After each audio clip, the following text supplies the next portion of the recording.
श्रीमद् भागवत पुराण और विष्णु पुराण के अनुसार स्यमंतक मणि का प्रसंग भगवान श्री कृष्ण के जीवन के सबसे महत्वपूर्ण प्रसंगों में से एक है।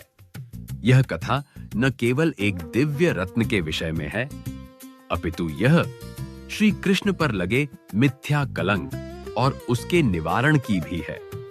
द्वारिका के यादव राजा सत्राजित सूर्यदेव के अनन्य भक्त थे।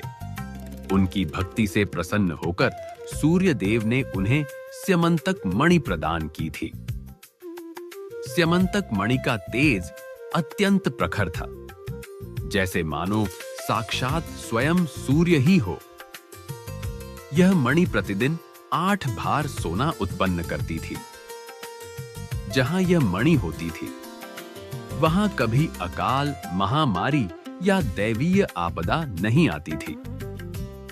श्री कृष्ण ने सत्राजित को सुझाव दिया कि इतनी प्रभावशाली मणि राजा उग्रसेन के पास होनी चाहिए, ताकि इसका लाभ पूरी प्रजा को मिले। लेकिन सत्राजित ने लालचवश इसे देने से मना कर दिया। एक दिन सत्राजित का भाई प्रसेन उस मणि को पहनकर जंगल में शिकार करने गया। वहां एक सिंह ने प्रसेन को मार दिया और मणि को अपने मुंह में लेकर चलने को तैयार ही था कि उसी समय वहां रक्षराज जांबवान आ गए और उन्होंने उस सिंह को मारकर मणि प्राप्त कर ली और उसे अपनी गुफा में ले जाकर अपने पुत्र को खेलने के लिए दे दी।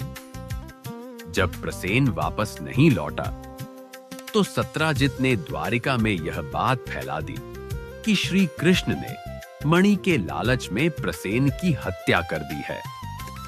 अपने ऊपर लगे कलंक को धोने के लिए श्री कृष्ण स्वयं मणि की खोज में जंगल गए।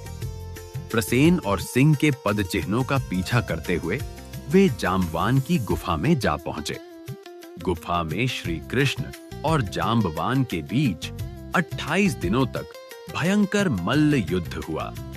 जांबवान को आभास हुआ कि उनके आराध्य प्रभु श्री राम ही श्री कृष्ण के रूप में आए हैं। उन्होंने क्षमा मांगी और अपनी पुत्री जाम्बवती का विवाह श्री कृष्ण से कर दिया और उपहार स्वरूप स्यमंतक मणि भी उन्हें सौंप दी। श्री कृष्ण जब मणि लेकर द्वारिका लौटे और सत्राजित के सामने पूरी सच्चाई रखी, तो सत्राजित अत्यंत लज्जित हुआ। अपने अपराध के प्रायश्चित के लिए सत्राजित ने अपनी पुत्री सत्यभामा का विवाह श्री कृष्ण से कर दिया और वह मणि भी श्री कृष्ण को भेंट करनी चाहिए। श्री कृष्ण ने सत्यभामा को स्वीकार किया, लेकिन मणि वापस सत्राजित को ही दे दी। कथा यहीं समाप्त नहीं होती।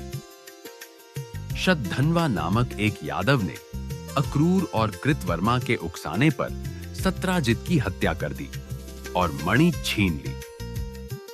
सत्राजित की हत्या के विषय में जानकर श्री कृष्ण और बलराम अत्यंत क्रोधित हुए और उन्होंने शतधन्वा का पीछा किया और उसका वध कर दिया। वध करने के बाद श्री कृष्ण और बलराम को शतधन्वा के पास स्यमंतक मणि नहीं मिली, क्योंकि शतधन्वा ने डर के कारण वह मणि अक्रूर जी के पास छिपा दी थी। बाद में श्री कृष्ण ने अपनी दिव्य दृष्टि से जान लिया था कि मणि अक्रूर जी के पास है। अक्रूर जी ने शतधन्वा के वध के विषय में जब सुना, तब वे भय के कारण द्वारिका छोड़कर चले गए। स्यमंतक मणि अक्रूर जी के पास थी और इसीलिए उनके जाने के बाद इंद्रदेव ने वर्षा करना बंद कर दिया। अनावृष्टि होने के कारण राज्य में मनुष्य एवं पशु पक्षी दुर्बल होने लगे। जब श्री कृष्ण को यह बात पता चली, तब उन्होंने दूत भेजकर अक्रूर जी को ढूंढवाया और उन्हें वापस द्वारिका बुला लिया। वापस आने पर उनका खूब स्वागत सत्कार किया गया। पश्चातापवश होकर अक्रूर जी ने पूरी सभा में स्वीकार किया कि मणि उनके पास है। श्री कृष्ण ने वह मणि सबको दिखाकर अपने पर लगा कलंक दूर किया और अक्रूर जी की सत्यनिष्ठा को देखते हुए वह मणि उन्हीं के पास रहने दी। इतिहास और पुराणों की ऐसी ही अनसुनी कहानियों के लिए हमारे चैनल को सब्सक्राइब करना न भूलें।